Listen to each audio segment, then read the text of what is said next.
back to the Berg Podcast. Thanks for joining us today. With me today is Dan. Hey, everybody. And Ford. Hey, how it going?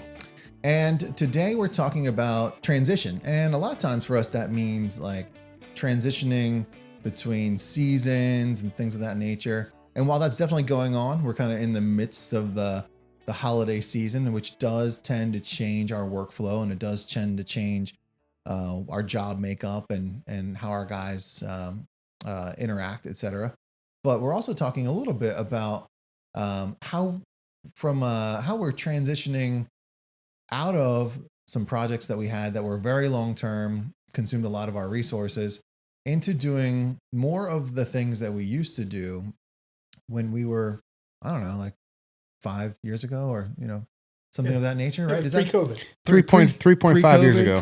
We're back to our pre-COVID work. Pre-new norm, or whatever we want to say. Yeah, we're going to go back to the old norm. Going back to the old norm. Yeah. But that means some things, right? It does. I mean, you get to go out and, when we drove around a little bit, each of us at different times. You drive around and just go out and we're fortunate right now. You just drive to a site and it's a farm field. You know what I mean? And there's just dozers pushing, excavators running, rock trucks moving soil. It's back to what we did, before we took on a couple jobs that lasted a long time. For a while we were sitting on jobs for, more than a couple years, and that's not what we normally do. We, max landfill used to be the max, and that was like an 18 months maximum, usually 12. Right. And different stages of big earth moving. So we're getting back to that. And it's exciting. I mean, on those jobs, we're still going to get to a point where the site's done, and then we're going to have to, do the utility work and do the prep for paving and curb and flat work and all that stuff. But, for the meantime, we're back to the cycle that we were used to for a long time. And it's funny, I say that, and we sort of talked about it beforehand, is I don't know who this we is that was used to it, because there's a lot of guys who have joined the team in the last 4 or 5 years that really don't know that side of how we worked. And so it's exciting to see them get back into it and see that. So it's exciting. Yeah. And that's kind of what you were saying, Ford. You were talking a little bit about, like, culturally, some of these guys have never seen what we were 5 years ago, right? Because we've held, I think, true to our roots, but our work makeup and at time our workforce makeup has demanded us to be a little bit of a different thing over the last couple of years. Well, I think going back to our last podcast about like the puzzle or whatever it was, like we jumped on a little different puzzle for a little while, and now we're kind of back to our home turf or whatever it is. And part of that is the question of, we were talking about culture, and we were talking about how, like, there's stuff on the doors or stuff on our website about, the words, but what does it actually mean? And, we're kind of being able to go through that and start afresh. We're this is the January 1st, everybody going on a diet type of conversation, but it's really a reality that, over the past 6 to 12 months, we've really been focused on the type of work, the type of clients. And sometimes, that gets away from you as you get going. But I think that we were able to refocus and really try and get to the stuff that is in our DNA, even though we might have been doing something else for a while. Yeah, I love that, going on the January 1st diet, because like we all visit the same doctor, and he talks about it not being diet, right? It being like a lifestyle change.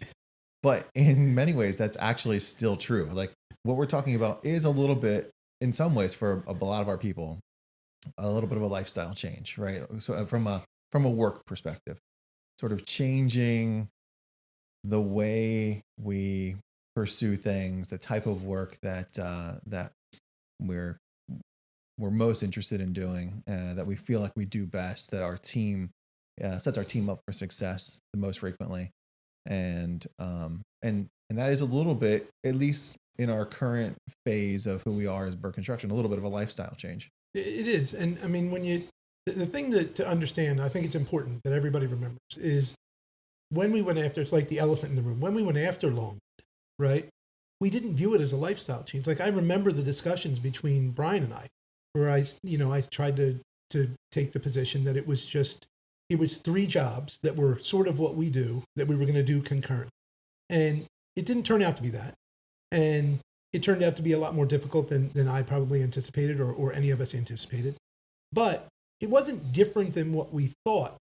when we started. But once we got into it and we had to finish that project, we realized it was quite different. And in Ford's puzzle analogy, I still think it fits. Like I still think now there's this large corner of the puzzle off, like in the right hand top corner, we have this crazy thing that we did that's amazing that can be parlayed into other work, because there's not many companies that can do the work we just did, and that's amazing. And our team has to be proud of that, and don't try and like put it out of your mind. But at the same time, we want to put it behind us, because we're not going to go do that job again. Yeah, we're going to go do other jobs and fill in the pieces of the puzzle. And at some point, the rest of the puzzle that we're building will connect to that Longwood piece, and you'll see it. And for me, sort of what's over there on that wing is you think about like Marion Country Club or Aronimink, right? We're building these things that is not a lot of people work at. And we have the opportunity to work there, and it requires a certain level of skill and a certain level of attention to detail and handling and management by PMs and supervisors and superintendents. So I think that piece of the puzzle, that side, will continue to grow. Yeah. But to just go sit in a farm field is exciting, and it lets us look to, as Ford said, that we can look at what the core values say, and what's on our cards or on the website or in our office. But the truth is, culture, Ford always says it's amorphous, right? Like it doesn't really it's not a thing that you can like quantify. It's hard to get your hands around. But I think when you see our people and you see them working, you see the culture, right? Like you see it, and it's more than just the words on the wall. It's who we are every day. It's who our team is every day. When I say we, I mean it's them. You look, historically, I think we looked at it the other day. We have a pretty good field to office ratio, and it's the field. You know what I mean? The field drives what that culture is, and then the office grows into that and says like, okay, we're going to embrace that culture, that attitude, and then you see it in an office environment, which is really neat, right? To see like our office staff have similar feelings and emotions about our work and care, you know what I mean, is really neat. And so it's exciting to make this leap and sort of say like, okay, we're going to make a lifestyle change here. We're going to go on a diet, as Ford said. You know what I mean? We're going to, and not a diet like we're not going to eat and we're not, it's not that. It's we're going to go back to doing what we do, and we're going to live a lifestyle that's the way we want to live, which is working, we always say, do what you know, where you know, with people you know. Mm-hmm. And now we're getting back to the point where we're working with people we know, right? We're on Dash a lot. You know what I mean? Like our jobs are, the way the job breakout is there some delineation of which division is doing it and what year it is. And then a job number, which is a client number. And then the last dash is how many jobs you've done for that client. And we're starting to see more that aren't Dash 1, Dash 2, and that's really what we want, because that means you wanted us to work there and we wanted to work there again. And that's like a breeding ground for success, because now we're doing work we know with people we know, and we're starting to know locations. So that's exciting. And I think you feel it with the team, both in the office and in the field. I think you can sort of feel everybody like taking a breath and saying like, okay, we're going to go do some work now, and it's going to be fun. And I think there's also a maturation process too, because it's like, we've always had like the get her done mentality. And I think we still have it, but now it's get it done. It's proper English. We're doing stuff more, like until the work gets done, not till the work gets done. Yeah, exactly. I mean, like instead of using like the euphemisms of like, you are, or something like that, we're still have the same mentality, but we're just doing it in a little bit more organized fashion, a little bit more planning, things of that nature. So it's just kind of like a growing up from maybe where it was before, where you just got it done and didn't really, now it's like, okay, we're going to plan ahead. We're going to go close the job out. We're going to have a meeting after. We're just doing some of those things that help us continue to grow, but they're just things that we didn't do before because that wasn't really part of what we needed to do in order to keep improving. Right. Yeah. So hear me out for 1 second. I think we're going to cling to this puzzle idea for a little while. It just feels like it really like suits where we're at mentally as a company, etc. But is it possible that it's more like a Lego set or a 3D puzzle than a flat on your coffee table puzzle? Because something you said just a moment ago was like somewhere this Longwood project is a piece of the puzzle. It's a corner of the puzzle, right? And I started to think about like, if you were building, and in my head it's Legos, because I don't do Legos anymore, but I like Lego sets. I think they're they're fun. Do you like them with or without the directions? I mostly use the directions. I thought so. I had a feeling. Yeah. But I said, all right. If we're gonna get off, Don't get me on a rant on. Don't get me on a rant on Legos because I got issues with Legos. Yeah. Oh no. Yeah. I'm thinking we're building like a Millennium Falcon here or something like that. I mean, I like the like, analogy. I do. Go ahead, continue with it because I like this. Because analogy. somewhere in the middle of all this, at some point, is going to be our core. What built us, what shaped us, what changed us, what made us who we are. But the shell might look different, So I think that's a little bit of what both of you are saying here. Is like, this thing that we embraced and did very well and turned out beautiful, even though it impacted us in ways we didn't expect. That's somewhere attached to, it's an appendage now. It's part of the body. It's going to shape a lot of the things that we do in the future, but it doesn't mean we can't kind of get back to the heart of who we are. Right. And I think in similar ways, when you talk about culture and you talk about, what the fiber or the fabric or whatever you want to call it, that's woven through each of the things that we do, like those are the things that kind of pull all these things together: the good, the bad, the ugly, the beautiful, the muddy. Well, Brian, what I was thinking about there is in using that analogy, I almost wonder, like, and we're hung up on this, but it's interesting to think about it because I think it gives you some view into the thinking of how the company operates as a big unit, right? Is what if it's not that it's like a Millennium Falcon and it's a thing, right? Because I think that's first. Is like Ford said, we don't know what it is we're building. We're just going to keep building, and we're going to keep bolting on. But what if it's not that you're bolting on pieces that are like appendages, but you're building almost like when you look at a picture of the Earth and it has the inner core and the mantle and all those things and working out. Like, because I actually think Longwood could be at the core of who we are. Like, not at the very core, but it's a piece where we said, like, we got to this certain point and we did this thing. And I picture it almost like if you had like a protection around the original thing. It's going to teach us a lot of lessons about what we have to do to protect the core company, the core of that culture. But then we're going to grow out from that. Like, we're going to grow from Longwood. That's not to go say we're going to do some other very similar project in Baltimore. I'm not saying that. I'm saying that every project we do will now be thought through more thoughtfully because we may not have been as careful as we should have with the planning of that project. And so it's almost like it's building on it, that it continues to get bigger. But along with that analogy, like it's a good point. This is not at some point you could have a grand picture of what Berg construction was. And it would, it could be like a flat map. But the truth is, we're building this thing. It'd have a fire station and a little farmhouse, and maybe like a monorail. There'd be a tour. You could have Ford's voice. Yeah. Could tell you what he was thinking. I like that. I don't know how he'd figure that out. Yeah. But that's the problem with Legos nowadays. Like, I want to get the bucket of just pieces and just construct from creativity. Sure.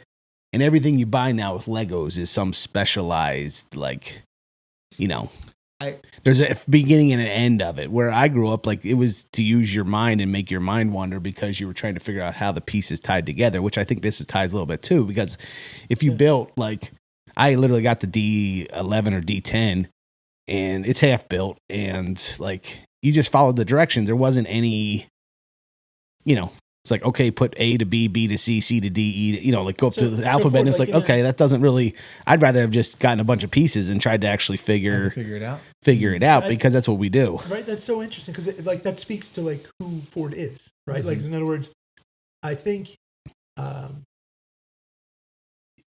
think Brian, I can see you liking the directions, right? And wanting to be able to build because you know how you're going to get from point A to point B. Mm-hmm. I don't really want to waste my time building some specific thing, but if you're going to make me do it, I'm going to say somebody better give me some directions because this is a million pieces that I don't know how it goes together. Yeah. But I'd rather just, like, mess around and build something that's absolutely nothing. Just, we'll build a tower and then let's just move on and I'm disinterested. Let's go do something physical and get something done. Whereas Ford looks at it like, give me a giant bucket of Legos and I'm going to build you something amazing. What are you building? I don't know. Yeah. How long is it going to take you? Don't know. What's it going to look like? I don't know. But he, like, believes that he's going to get to some point that he doesn't know where it is, right? Like, speaks to who he is. It's sort of, when he was saying it, I sort of thought, like, do you hate I hate adult coloring books. Like, I didn't even know they were a thing. No, it's a thing. And I feel like I'm either angry and jealous because someone has so much time on their hands that they can figure out a place that they can do something of no value to them. that's not productive, or I'm aggravated because you're wasting your time. We can be fair and people can judge. I'm not even saying it's one or the other. It's one or the other. But Ford, like, would you like the color by number thing, or Ford, you'd rather like draw a picture? Like, because it's so funny because neither of us, I don't view either Ford or I as like creative people. Like you're probably never going to see us with like a paintbrush trying to paint a landscape. That's never going to happen. It would be, for me at least, it would be a disaster. I don't know. I couldn't paint a circle probably. Well, I do think there's a difference between creative and artistic, and you might be describing that. Oh, yes. Okay. Artistic, not, but I think probably not artistic. I don't think I'd describe either of you as artistic, but I would say creative. I think that like the create solutions mindset stems from being willing to see something that doesn't exist yet. And fail. I think that's. Well, I mean, I think that like you look at snow, you look at emergency utility work.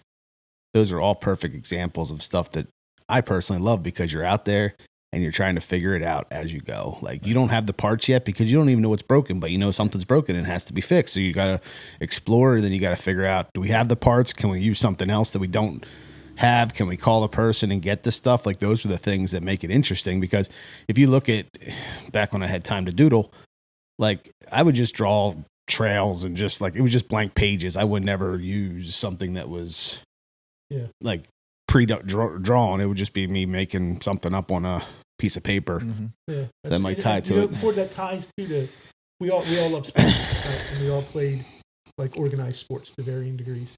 And I mean, and I love organized sports, but if given my choice, I like, and it's something that's come up generationally now. They talk about like free play, that you just like go out and find your friends and play.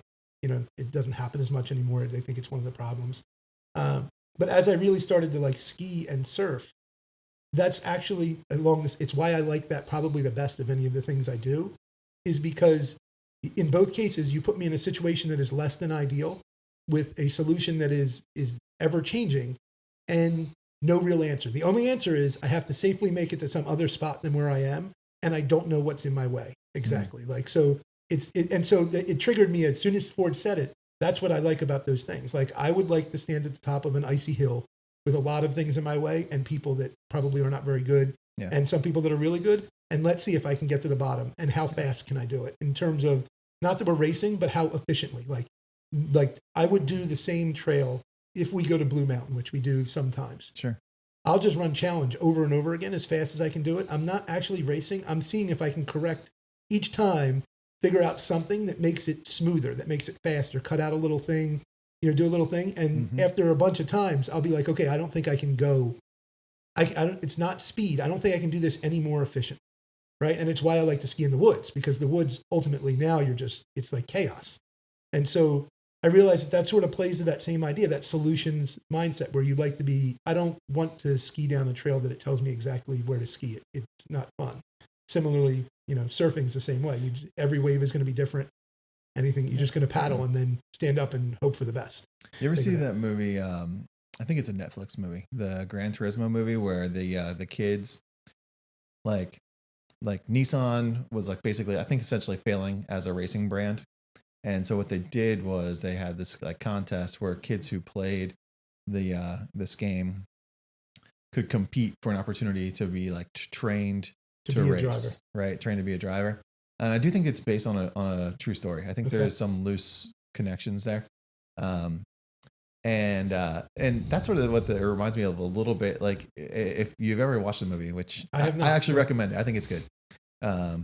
It's a good like family friendly movie too. So watching it with the girls isn't bad. But the kid who ultimately wasn't the best like racer, but like in his mind could see the track or path differently than everybody else, but ended up being more successful. Mm-hmm. So I think that sort of that like refinement, like there's got to be a better way to do this. Like how do we pursue a solution or an option that gets us there?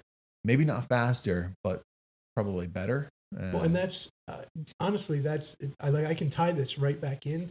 That's what's happening right now within the company with this culture and it's not inherently Ford, right? And it's not really inherently me. It's our team looking at Longwood already and saying like, okay, what could we have done that would have made this go better? And you can't rerun it, but they're going to rerun it in every other job now. And that's sort of what I'm saying about this like protection that's been built around the core now, is that they're looking at it and saying like, okay, well, we did this, but what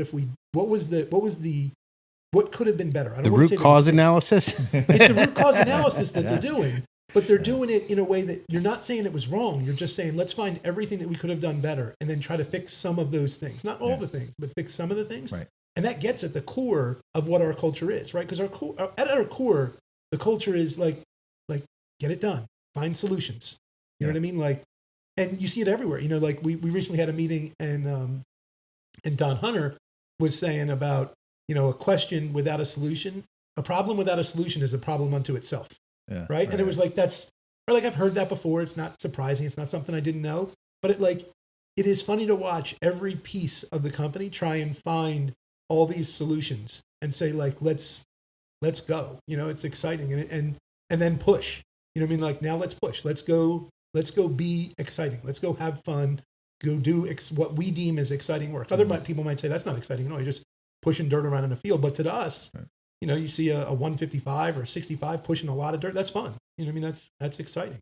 And that's sort of who we are. You know what I mean? Is every day is go do that and go have fun and see results and move on, you know? So, and I think it's appropriate this time of year coming out of Thanksgiving into Christmas, you know, the new year, everybody's going to make a bunch of resolutions. And the problem with the resolution is people don't follow them, right? Like you make a resolution and there's stats like, you know, like 2 weeks in, 70-80% of people have already failed at the resolution. Yeah, I think it might be faster than that. Yeah, that's unbelievable. At this point in our world, with it's our like 2 to 3 hours. I was going to say 7 seconds is the attention span. It didn't even last until breakfast of New Year's Day. But I think that we're, you know, that's where we are. Is we're not making resolutions in terms of things we're like hoping to do. We're saying like this is how we're going to run from now on because it's healthier for the company and for us as individuals. You know, and that's exciting. It's exciting to be in that time frame. Yeah. Yeah, it is. It is like an interesting time to be reflective in that way, right? They talk about what we're thankful for, you know, what we're excited about, and what we're going to do differently. Yeah. Yeah. So the other thing with time of year, and I sort of say this, we almost talked about it beforehand, but so Advent calendar started for us, right? Oh, yes. My family is not super religious. I grew up Catholic. I'm like a recovering Catholic at this point. Like I is there a group for that? Yeah, there is a large. It may be. I would argue that if you could get an honest survey, you may have more recovering Catholics than actual Catholics. That's sure to get us. Yeah, sure to get me in trouble for sure. But right. That's a conversation starter. I bet that's a conversation ender usually. But so you know, so we the girls were actually reading, ironically, like a story that I walked through the house and I heard it, and there was too many names that were Bible names that Erin was reading them some story that she got that was a version of one of the original like Bible stories around this time of year. And but like not super religious, but we do, you know, the whole Christmas thing. The girls will go to church once in a while. We talk about it. We talk about, you know, the Bible and 10 Commandments and all that sort of stuff. But we have the Advent calendar. And so the first day of Advent was, you know, Sunday. So the girls' first thing was a tetherball. And so Brian knows a little bit of the story. Ford doesn't know any. So Erin got them tetherball. They opened it up. They were super excited. We had practice or training. So Sunday afternoon, I dig a hole against my wishes because it has to be concreted in, and I wasn't going to do that in Sunday afternoon in freezing. And so I dig the hole, compact it, put it up, try to explain to Charlotte how to play this game. And Charlotte hits the ball forward, and it spins around. She spins around to hit it the other way, and it hits her directly in the face. And so I immediately realized that my kids have great eye-foot coordination, but we really haven't worked on hand-eye coordination. Okay. So they can surf, they can ski, they can play soccer, they can skateboard, they can do all kinds of things. They're okay at throwing a baseball. We never really did it, never played it. So this goes a few times. Charlotte knocks herself out like 3 times. And I walk in and I'm like, they're going to kill themselves with this thing. So I'm driving home yesterday and they all get home and they're all going to play tetherball. So I call Brian because first they just get in a melee out back, and Erin is laughing on the phone while explaining to me what's going on out back. And so I get home and I'm trying to talk to her about it. And so the girls come in and I was like, I heard you were playing tetherball. And they said, yeah, we were playing 2v1. And I was like, what? Well, tetherball isn't a 2v1 game. They're like, yeah, no, there's 2 people on offense, 1 person on defense. And I said, well, what does the defender have to do? And they said, not get hit by the ball. So basically, two of them would stand on at the 3 points of a clock and would wail the ball at the other one who had to duck to get out of the way before the ball hit them. And then it either hit the other person or they caught it and fired it right back at the person who was ducking. But that wasn't enough for it in my kids' normal behaviors. They also dumped out all the ice out of the wheelbarrows and spread the broken ice chunks all over the ground to make it very icy, so that if you tried to get too close to the pole where the ball wouldn't hit you, you would slip and fall. So they did this for a little while, and I'm already going to be judged for saying recovering Catholic. So Aaron also videotaped some of this, which was hilarious to watch as they just wail each other with the ball and chase each other around. You can hear them breathing heavy, and these are really active, fit kids, and they're breathing heavy because they're struggling. And at some point, Aaron had to stop it because the ball went flying and it caught Mara and wrapped around her twice and then clotheslined her as she tried to run away, and she pulled the pole out of the ground. And so I said, well, what happened to the pole? And they said, it fell over. I said, it fell over? I dug a pretty deep hole. And they said, well, maybe not fell over. And then they told me what happened. So that was tetherball, Ford. So that could be a gift coming your way in maybe 10 years. Give you a tetherball, see how the girls do. Well, two things. One, wall ball. That was what we did as kids, which had the similarity because you peg people. If also called, in know. Pennsylvania, did they have another name for that game? No. In New Jersey, it was called suicide. No, that was a different game. Yeah. But no, but I was just thinking, if that's the first day of Advent, I want to know what the rest of this Advent is. Because, I'm thinking we have a book opening every night. They get to read books every night till Christmas. I'm like, if the first one was tetherball, what's day 24? Corvette or something? Look at it. Yeah, can't blow it up because a couple days left. She starts with starts big, and then you'll end up with a little couple things. Okay. Usually once a week, it's something. It's not big. We do the calendars with the chocolate. Yeah, I was gonna say. Yeah. So our Advent calendar is it's about 3 foot tall by maybe 4 foot by 2 foot. The tetherball can't even fit on there. Would you have a picture of it on there? Yes, Aaron has draws little index cards. Okay. That says what it is. So some days are just you have hot chocolate because you can't make up. You can't play. I was gonna say, I was like, how many things are left? You got 23 days left. Amazon's gonna be at your house a lot. Yeah, well, they're already there a lot. Facebook Marketplace, a lot of Facebook Marketplace, a lot of porch pickup. Yeah, a lot of porch pickups of different things. So that's. But so I don't know. I don't think anybody else has anything as crazy as that with their Advent calendars here in the group. But no, yeah. So I saved that because I was just if you know the girls, which a lot of the guys do, that's.